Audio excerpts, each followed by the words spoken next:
ready? Yep. Go ahead and start with an opening. Yeah, just first of all, congratulations to Air Force, Coach Calhoun, his staff. They do an outstanding job. They got a bunch of great kids over there on that sideline. Just give them, their props for coming out and playing a really good game. We knew the challenges that we were going to face when we came into this game. Their offense, occupying the football, is one for sure. And then trying to stop the run. And, in doing that, when you do try to stop the run, you're going to be one-on-one on the outside. And they took advantage of that. We did not play good on the perimeter outside on those throws.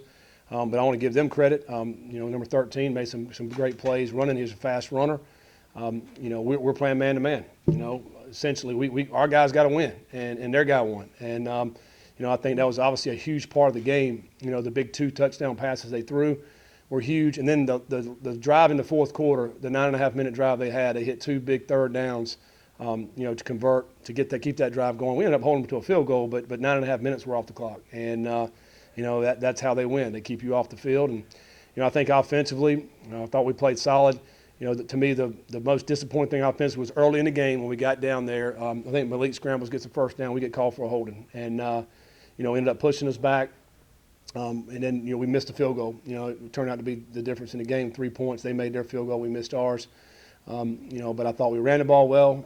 We didn't throw the ball early well, but then toward the end of the game, we started picking that up and throwing the ball well. So, but again, limited opportunities in the second half. We just didn't have many. And then we had the big play in the special teams on the kickoff return, which, limited one of the offensive opportunities, but we scored, which is obviously great. It was a big-time run by Jaws there to get that touchdown on that. So it was a team loss for us. It was all 3 phases. It wasn't just the touchdown passes. I mean, it was offensively for us not scoring when we got down there twice. And again, we said that early in the game. We got to score touchdowns when we get down there. On that 4th and 1, it was a quick call. Yeah. Was that something you called in the huddle pre-snap? Did it go quick? No, that was a tempo, and we had ran it 3 times earlier in the game and picked up all those. Matter of fact, when we scored the other touchdown down there, it was the same play. It was just getting up, snap the ball right now, and trying to score. Right, it was 1 yard line there, 2 yard line, and they pinched both edges right there. We should have fanned it on the left side to give our running back an opportunity. We didn't.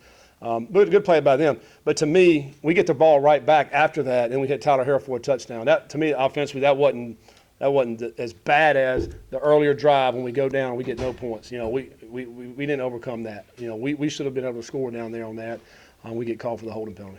Scott, how tough is it when you're playing an Air Force team like this? You have to play man coverage to stop the run, but you just have so decimated in secondary. I mean, it's tough for us.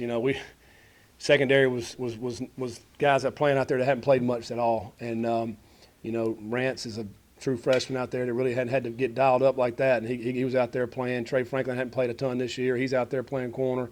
Minka's had to start at safety, and he's played some, but not a ton.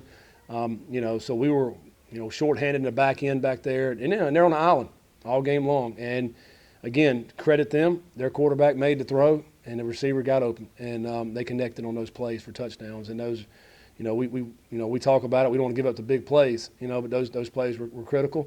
The guys in the box were doing a pretty good job stopping the run and doing their thing, but then it takes all 11 guys.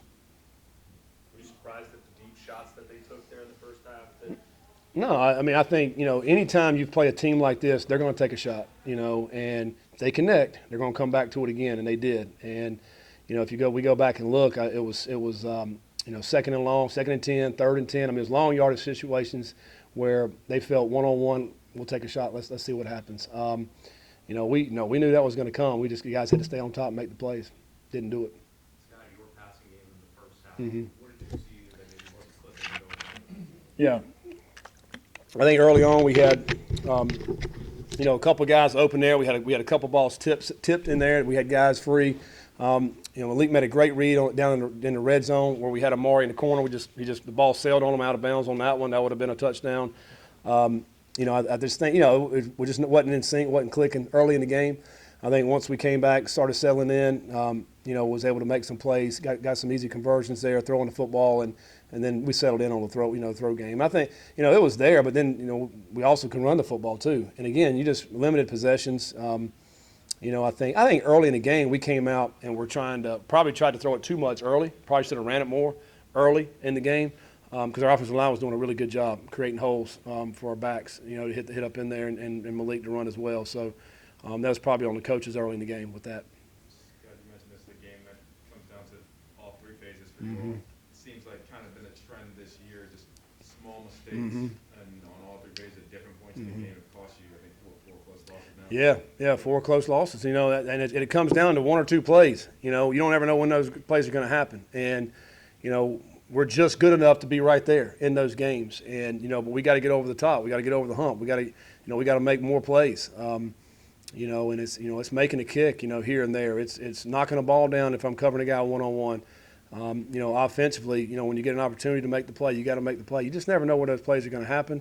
And we've been so close. We're right there. I feel like this team can continue to grow and develop and get over the hump. We have to, obviously. And, we got a great nucleus of guys to make that happen. Well, as you go into the offseason, what do you do as a coach or as a program to try to put those plays, Yeah. those small mistakes, go in your favor? Well, we just continue to work and compete in everything that we do.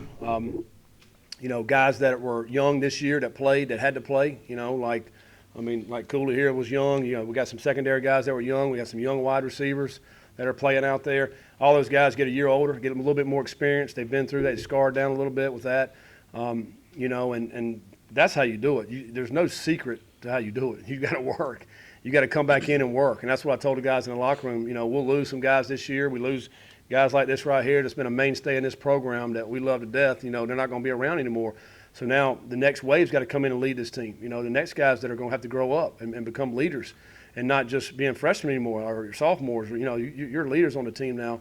And that's what we talked about in there. Hey, the guys that are coming back in this program, man, come back in here, be a man, work your tail off, and let's get this program to where it needs to be and compete for ACC championships. And that's the message for this offseason. So while they're off for these next 2 weeks, that's got to be what they're thinking about. Scott, the bowl season, a lot of teams are dealing with shorthanded rosters. Yeah. And, with whether it's COVID or transfer portal or opt-outs or other injuries, is there something that college football can do to help teams like all around the country? Yeah, we got to do something. It's not, they're saying it's the virus, and that's a part of it, but that's not the whole story. We all know that's not the whole story. We have the early signing period. We have guys, opting out, NFL guys. We have guys that just don't want to play. We have guys that are transferring, they get in the portal and they want to leave, before the game. There's a lot of factors to that. We also, we have the 4-game redshirt rule where we had guys that played 4 games this year and we couldn't play them in this bowl game.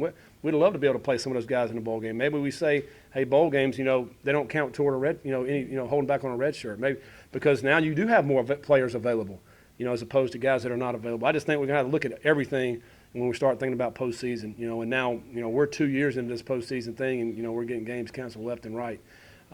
It's just disappointing as a college football fan. It's disappointing. I think for these schools, alumni, and all that.